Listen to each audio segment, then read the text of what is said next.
Senator Hillyard. Thank you, Mr. President. I want to make sure staff's ready on the handouts. I'm looking for, there should be the green sheet. These are the new revenue projections that put together by our staff and the governor's staff.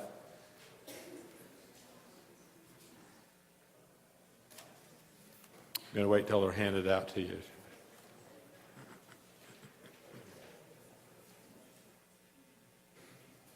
It's not an amended.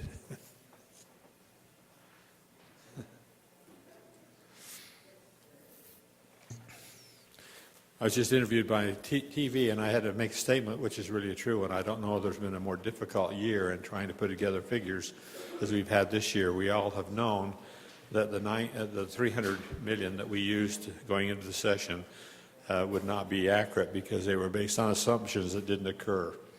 And so handing out the sheet to you today, let me explain the top part, November, the figures. This was based with, you'll see, $300 million ongoing, $121 million one-time, and a total of $241 million. That was based on the assumption the Bush tax cuts would all be extended and sequestration would not occur. Now, as we put our figures together for the change, you'll notice that it's dropped in all of the areas except for one time on education.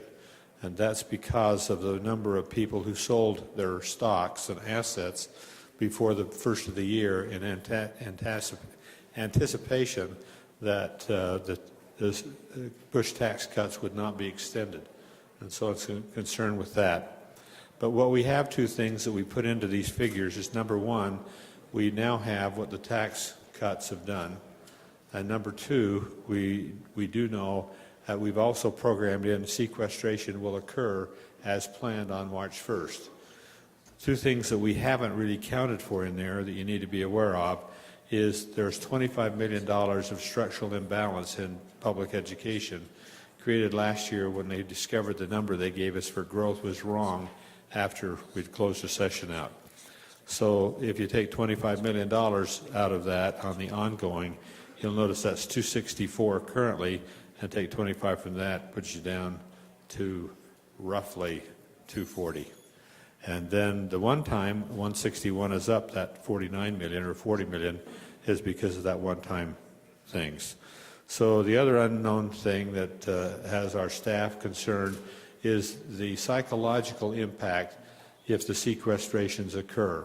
We know if they occur, there's certain fundings that'll be cut. Some local, in the local government, who deal directly with the federal government on programs, and some here on a state level. We have not planned any money to plug in any holes that are caused by that, but the psychological impact, if people, for example, if there's a furlough of a few days at Hillfield or something like that, the psychological impact we really have no idea about. So we'll be watching the figures very closely. We feel confident we'll be able to finish this year because we have additional surplus money one time, and that goes into the year, this year that we end in June. And we're going to watch very closely how it continues. So to give you some idea, we're going to be meeting with appropriations subcommittee chairs today and tomorrow and the next day, trying to outline with them on their lines and where they think the money is most needed to be invested in the state, and work towards finishing up our budget. So I'll be glad to respond if there's any questions on what you have there.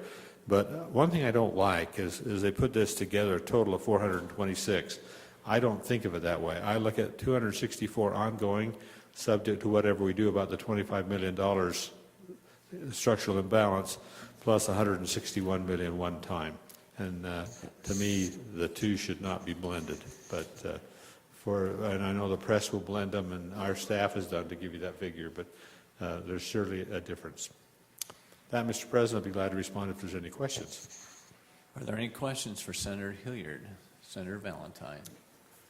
Thank you, Mr. President.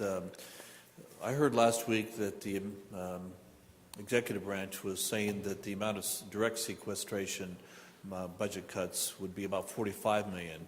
This morning, the media was reporting that that figure is $100 million.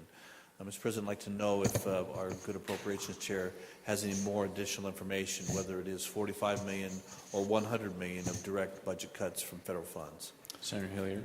Thank you. I think I know very little, but which is probably more than most people. Staff tells us that in November, they were told that the federal impact would be about $78 million on state programs. I think what Senator Valentine is referring to is they're talking about local programs where local governments, local school boards deal directly with federal grants that are coming in, higher ed's another place. So I'm only talking at that $78 million is direct pass-through money that we use on the state level. Then the 1st of February, that got to be $44 million. And the last figure we heard Friday was $39 million. I told Mr. Ball if we keep going down, if we hold our breath for another week, it'll be nothing. But we're looking at $39 million that have been identified generally in our budget.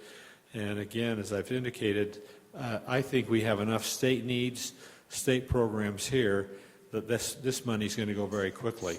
And we're not going to have money to plug in the federal cuts on a state level, and especially not on the local level. That's what they're going to have to live with, I think. Thank you, Senator Mr. President. Thank you, Senator Hilliard. Any other questions for Senator Hilliard? Thank you, Senator Hilliard, for that report. We can now build a budget, right? And we will. Thank you.